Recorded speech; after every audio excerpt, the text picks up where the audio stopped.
台湾한 번 더 양안 관계 및 시사평론. 안녕하십니까?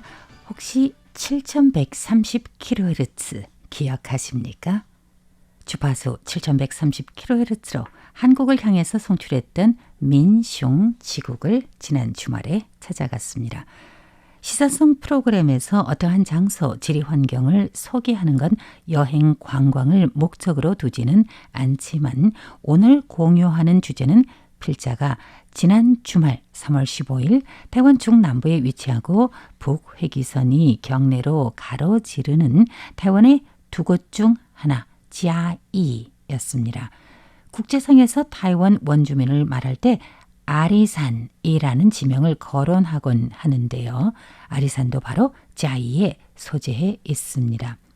고산차, 차밭으로도 다도 애호가들이 찾는 곳이며 칠면조 덮밥, 닭고기 덮밥, 거위고기 등등 전통 음식과 관광객에게 파는 게 아닌 현지인들이 먹거나 특히 선물용으로 많이 샀던 달달한 것도 있습니다.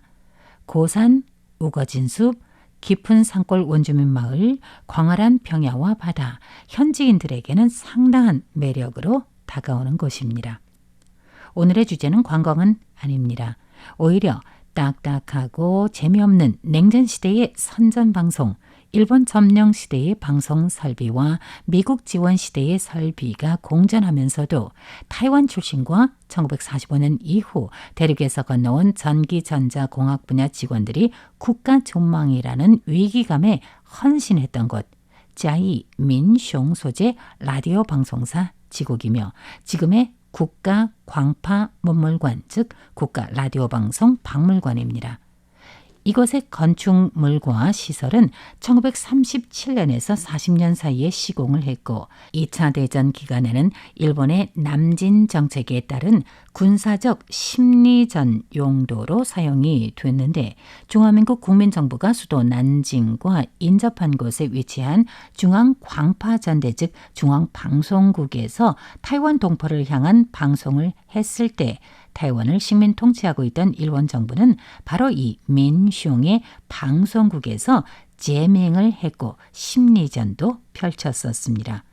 1937년 일제시대 총독부가 광활한 평야가 있는 벼농사를 주로 하는 지아난 평원을 방송소 기지로 삼고 1940년 9월 첫 방송을 개시했었습니다. 당시 송신소와 변전소 및 기숙사도 함께 건축을 했고 약 70층 높이의 빌딩과 같은 높이 206m의 두 개의 T형 안테나를 만들었는데 그 안테나는 오늘날의 송신 안테나의 비조이기도 합니다. 지금 타이페이 101 타워의 5분의 2 수준의 206m 높이의 조형은 매우 웅장해서 그 시대 지아이 민숑 지역의 랜드마크였었습니다. 송신 출력이 강력해서 송신 범위는 동남아시아와 중국의 강소성과 난징시 등을 포함하고 있습니다. 1941년 진주만 사태가 발생할 때 라디오 방송이 얼마나 쓸모있는 무기인가를 보여준 곳이 바로 이곳이기도 합니다. 민숑 방송소는 일본군이 전쟁 기간에 방송할 수 있게 한 아주 중요한 도구인데요. 1941년 12월 7일 일본군이 진주만을 공습한 후 서둘러서 남쪽으로 전진했었는데 당시 미군들의 사기를 누그러뜨리거나 또 미군들이 싸우고 싶지 않도록 하는 매혹의 목소리의 주인공이 있었습니다. 바로 도쿄 로즈였죠. 도쿄 로즈의 목소리가 이곳 지아이 민숑 방송소에서 태평양 미군과 남양에 주둔한 군대에 전파됐었습니다. 椰子树后面有4根灰色的铁塔，有没有？这边一根，那边一根，还有那边，还有这边可能要闪。这个就是我刚才介绍的菱形天线7130对日语跟韩语的播音的菱形天线。 저기 야자수 나무 뒤로 4개의 철탑이 보입니다. 저 마른 목골 안테나는 주파수 7130kHz로 일본과 한국으로 방송을 했던 주요 송신탑이었습니다. 지금은 민슝에서 타이완의 국제방송의 송신 임무가 사라졌지만 필자가 예전부터 지금까지 한국어 방송의 주파수 안내를 해오면서 7130kHz라는 숫자에 너무나도 익숙해져 있습니다. 그렇다 보니 현장에서 옛 생각에 콧등이 찡해졌죠. 99년도에 국가광파문물관으로 조직 개편된 이곳은 박물관답게 그 시대의 중요 문물들을 잘 보존하고 있습니다. 원래 방송지국 건물 안에 전시해 놓은 것 외에도 상당수는 방송 송신 관련 기술 지침 문건들이 남아있고 기타 방송기계 설비도 여전히 가지고 있습니다. 1940년부터 6년 동안 일본 정부의 심리전 방송 문건들 또는 기타 공문서 같은 건 하나도 남은 게 없습니다. 지금도 충분히 상상이 가겠지만 군사 정보 관련 문건은 다 기밀이다 보니 일본이 패망하고 타이완을 떠나기 전에 모든 문건들을 다 태워버렸으리라 믿습니다. 듣기로는 그 당시 문건을 3박 3일 밤낮을 가리지 않고 72시간 태웠다고 하는데 정확한 기록이 있는지는 추후에 더 알아보고 여러분들께 보충 말씀드리겠습니다. 라디오 방송 박물관에서 녹음해온 것 중에 예전 심리전 방송에서 중공 인민해방군이 군용기를 몰고 오면 얼마만큼의 황금을 상금으로 준다는 내용이 담겨져 있습니다.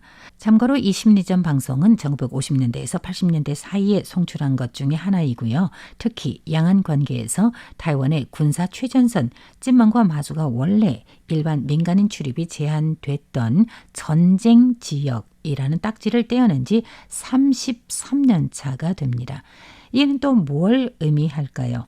혹시 1983년 5월 중국이 민항기를 납치해서 서울로 간 6명의 중국인을 기억하십니까? 한국 춘천 주한 미군 기지도 그때 이 사태에서 주목을 받았었습니다.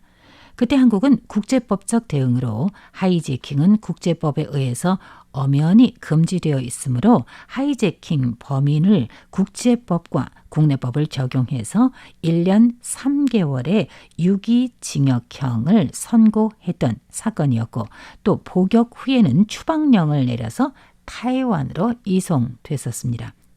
민항기 하이제킹은 국제법으로도 절대 용인할 수 없는 공공위험죄인데요. 유독 1980년대 후반에서 90년대 초반까지 유난히도 자주 일어났고 필자가 당시 BCC라고 불렀죠. 중국 광파공사, 중국방송공사의 해외부 자유중국의 소리 BOFC 시절에 한 해에만 10번의 중국인의 민항기 납치를 통한 타이완에 착륙한 사건들이 발생할 정도였습니다. 그렇지만 1990년대 초반과 그 이전 또는 지금과 그 시대는 너무나도 달라져 있습니다.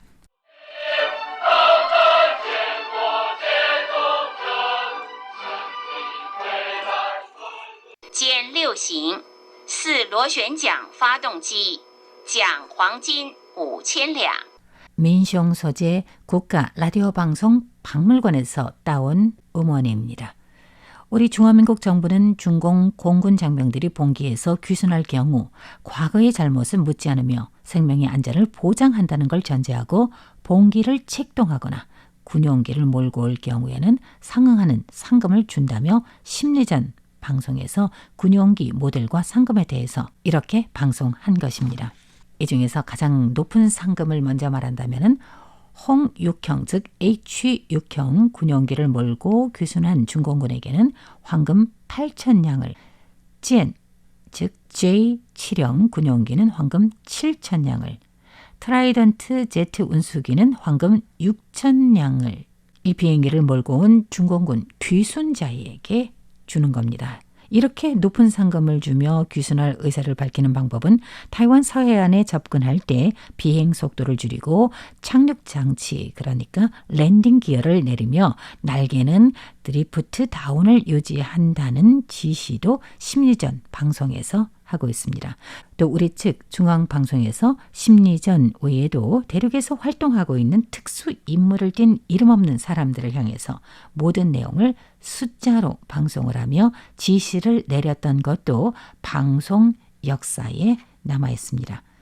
옛 추억 또는 무시무시했던 냉전이나 대치, 전쟁을 떠나서 현대사를 현장에서 공부하는 곳으로 생각하며 한번 다녀가시기를 추천해 드립니다. 취재, 보도의 100점입니다. 감사합니다.